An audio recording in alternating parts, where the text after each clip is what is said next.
India আৰু পাকিস্তানৰ cricket খেল হৈছিলে।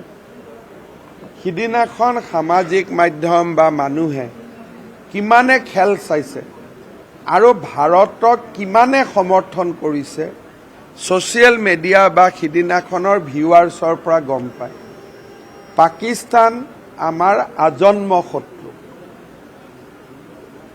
পাকিস্তানত মই 10 দিন কি কৰিলোঁ, মোৰ পত্নীয়ে কিয় পাকিস্তানত চাকৰি কৰিলে, ভাৰতত চাকৰি কৰাৰ পিছতো কিয় দৰমহা লৈ থাকিলে, মোৰ ল'ৰা ছোৱালী দুটাক আহোম যিটো ধৰ্মীয় ৰীতি নীতি আৰু হিন্দু ধৰ্মীয় ৰীতি নীতিৰ পৰা কিয় বাহিৰলৈ লৈ যোৱা হ'ল, এই প্ৰশ্নবিলাকে কংগ্ৰেছৰ লগতে অসমীয়া মানুহৰো বিবেক দৰ্শন কৰি আছে।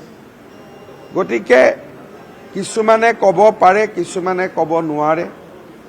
ক'ব পৰা লোকৰ সংখ্যা নিৰ্বাচনলৈকে বাঢ়ি বাঢ়ি গৈ থাকিব।